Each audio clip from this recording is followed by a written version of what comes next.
I'm John Sherman, back for another Bricks Cascade. Today I have with me 10 modules out, and we'll just run down the list. So we're going to start here at this end. This is the Van Beek rainbow stepper. I didn't have rainbow parts, so it's lime green for me. But this is a favorite module. Everybody really likes the way things progress up it. And it's run really reliably, so it's a really nice design. Next in line is a brand new module. I call it the Macaroni Stair. This actually came about, I was trying to do a down ramp using the macaroni, but it wouldn't go through because the corners are just too sharp. So I inverted it and put pushers on it, and that's how that came about. And that was all done within about a week of the show. So there's always some way to turn the pieces around and make it work. That's right. The shape begs for GBC, so that one worked really well.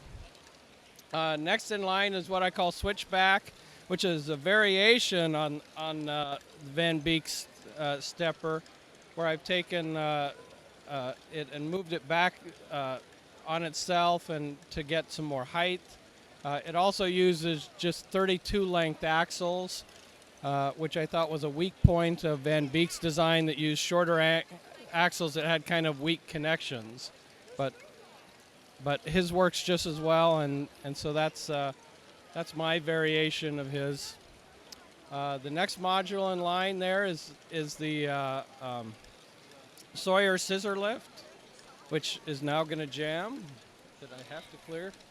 This is the one issue it's been having today is that little jam there. So, but that's a favorite module. It's got a lot of moving parts in it, so I like that about it.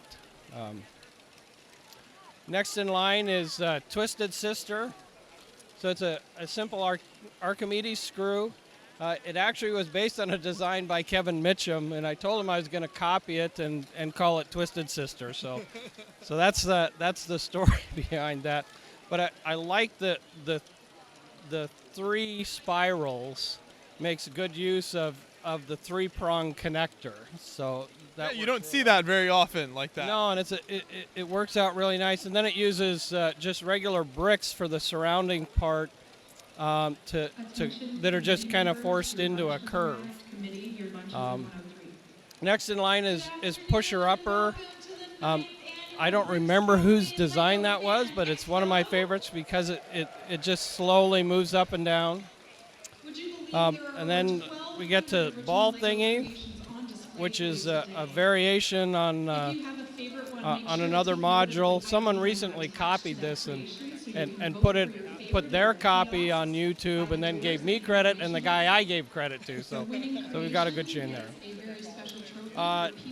Next in line is last year's award winner, Bob's Buckets, and it's now been populated by minifigures of Bob Day, who is one of the organizers of Bricks Cascade legend, I think. That's right. He makes minifigures of himself. I actually built this and didn't know he made minifigures, and I've known him for a lot of years. And I said, Bob, you got to give me minifigures to decorate your module. But he had given me these Belleville buckets or baskets, and they're not Lego systems, so they don't integrate very well. But I told him I'm gonna build a module with those because you gave those to me. So that's how that came about.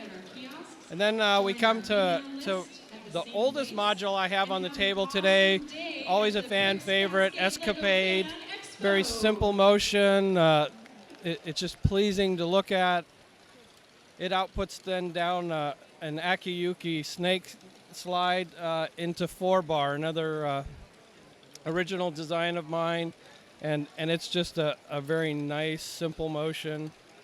So that's what I have today. It's a nice little loop here. Thank you so much for showing us around. We'll move on to the next section then. Right. So I'm Kevin Mitcham, and this is my little sub-loop of the Great Ball Contraption here at Bricks Cascade. We're starting off with mostly iterations of things you've gotten videos of before, but every time you rebuild them, they hopefully get a little bit better. That's the goal, at least. Every time. So right here we have a simple lifting wheel That is picking the balls up when the train drops them off. And if we give the train another moment here, it will bring around a load, and we can watch how it drops things off. So coming along, and just a little levering up, and it picks them up in there. And then we're dropping into something we call Sidewinder, which has been in the videos before. It's a little conveyor belt off on its side. Going into the first of my common power standard modules over there. That's the Christmas time one. That has been around for almost as long as you guys, I think, at this point. But it's still working just fine. I did a couple of cleanups on it. That's feeding into a little push arm module, which is one of the ones we did out of kit here a couple years ago. But if anyone wants to reverse engineer that, it's pretty obvious, so you should. And then we've got my little blue ball module, which is separating out Zamfer spheres from ordinary soccer balls. And it does that because, of course, they're not quite the same.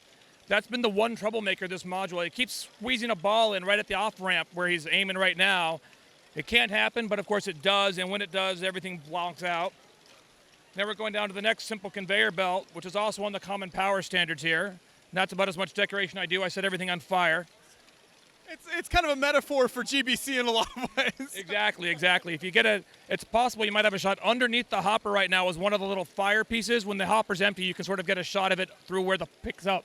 But that's, more fire, I guess, is good. And then we're fishing into my version of a 10x10 module. It's a simple stepper. And once again, that's fairly years old. There's the half pipe pusher there we've gotten. I stole that idea from Thomas Mueller, and he stole it from someone else, but I never met that person, so. Then we've got my ball pump, which some years is reliable and some years isn't, and so far this year it's been very reliable. And then my newest thing here is the one John was mentioning earlier, the triple Helix there. I've seen lots of folks do Archimedes screws, but I think I might be the first one to have used the fact that they now have the 3-axle out piece. So I have 3 screws. It's a triple Helix, 50% better than your ordinary double Helix. And that feeds right up into another big push arm, a simple conveyor belt, and then the train loading station. And this is, in theory, if we'd had more space and more reliability trusting, this train station would be one of 2 separate modules, because this train can load up the balls, and then it's not actually in process right now because we're not backing up. But if the train load fills up, it will recirculate until the train comes back. And if this has got a few flaws with it, but that's why we have the emergency backup fueling stations recirculating itself right now.